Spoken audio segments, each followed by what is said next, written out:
El legalismo es la práctica de aferrarse a la ley,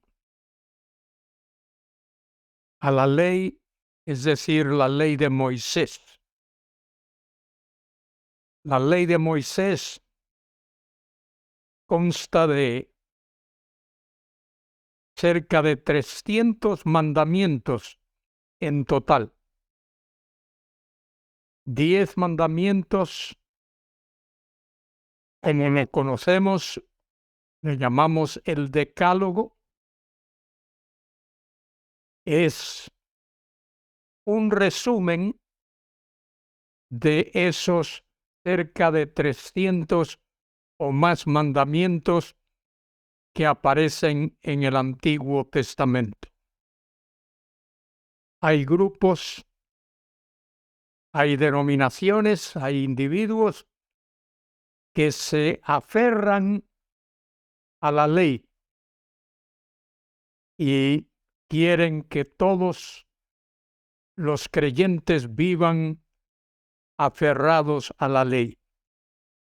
Hay mandamientos del Antiguo Testamento que fueron dados para la nación de Israel. Los 10 mandamientos constituyen un resumen y es de ese resumen es el que aparece de nuevo expresado en el Nuevo Testamento. Es importante entender eso.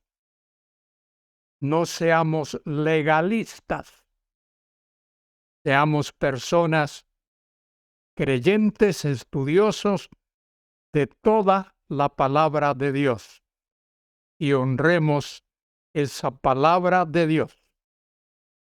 Soy Luis Carballosa, quien os habla para comentar con vosotros en el Evangelio de Marcos.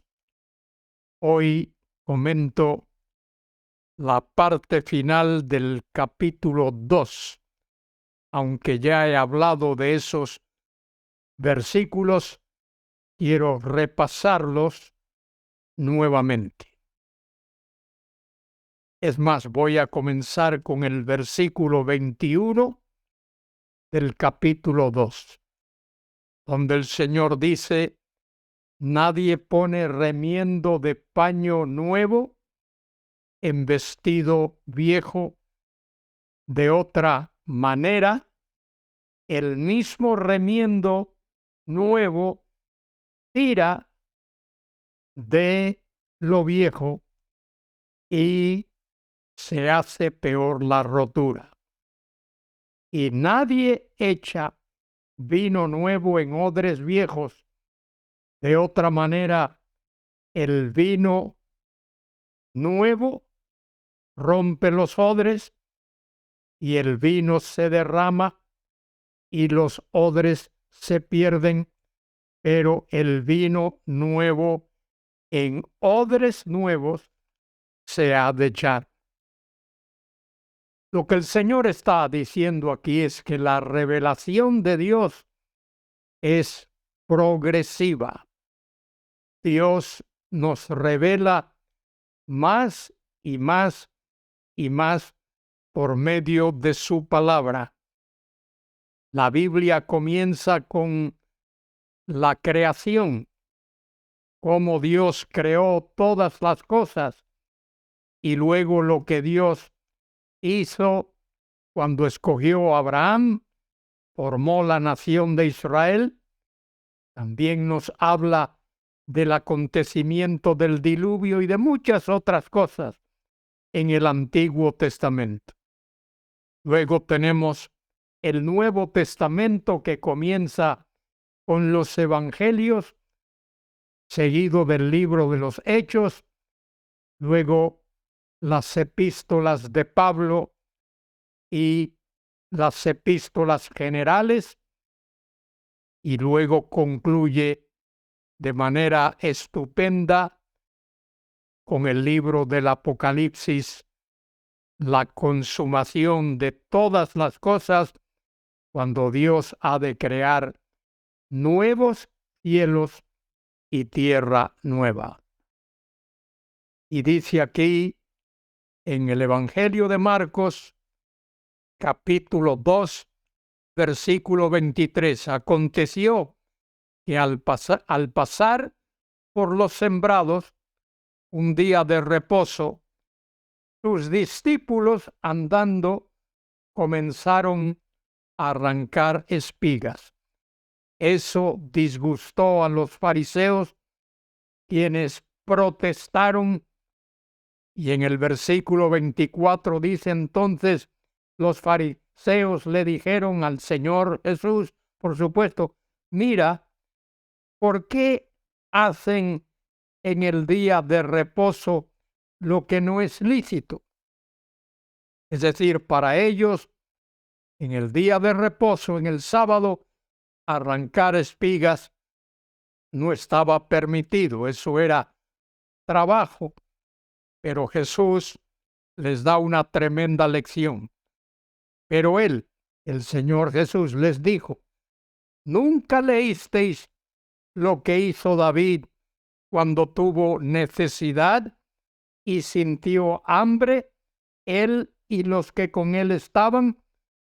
Recordemos que David vivió en el Antiguo Testamento cuando estaba vigente la ley de Moisés, pero David tuvo hambre y fue al templo y comió de los panes de la proposición y dio a los que estaban con él.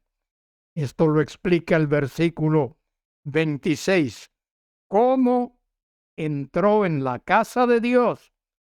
David entró en la casa de Dios, siendo Abiatar sumo sacerdote, y comió de los panes de la proposición, de los cuales no es lícito comer sino a los sacerdotes, y aún dio a los que con él estaban.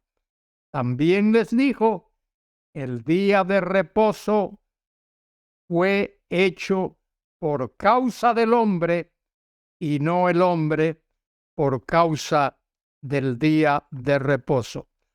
Aquellos fariseos fanáticos estaban aferrados a las tradiciones y no entendían que la revelación de Dios es progresiva.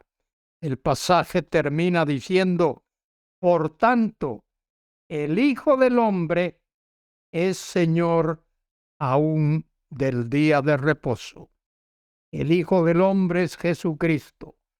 Él es Señor de todo, absolutamente de todo, y es Señor del día de reposo, es decir, de el sábado. Él tiene autoridad sobre todas las cosas. Recordemos, es importante recordar que Él resucitó el primer día de la semana, que es domingo. El día de reposo es el sábado, el séptimo día. El domingo es el primer día. Y por eso los cristianos adoramos todos los días, pero especialmente el domingo, porque en ese día recordamos que el Señor Jesucristo venció la muerte con poder, resucitó de entre los muertos y vive por siempre y por siempre y por siempre. Él es el Señor de la gloria. Él es el Dios Todopoderoso. El Hijo del Hombre es Señor aún del día de reposo. Él es soberano sobre todas las cosas. Querido hermano, querida hermana, alza tus ojos al cielo y dale gloria y honra al Señor Jesucristo, Rey de reyes y Señor de señores, quien vendrá de nuevo a este mundo. Él vino una vez a morir por los pecados de personas como tú y como yo, pero Él vendrá por segunda vez a reinar con poder, con gloria y con majestad y en santidad. Cuando Él venga, todo ojo le verá, incluso aquellos que le traspasaron. Que a Él sea la honra, la gloria y la alabanza, ahora y por siempre. Amén y amén.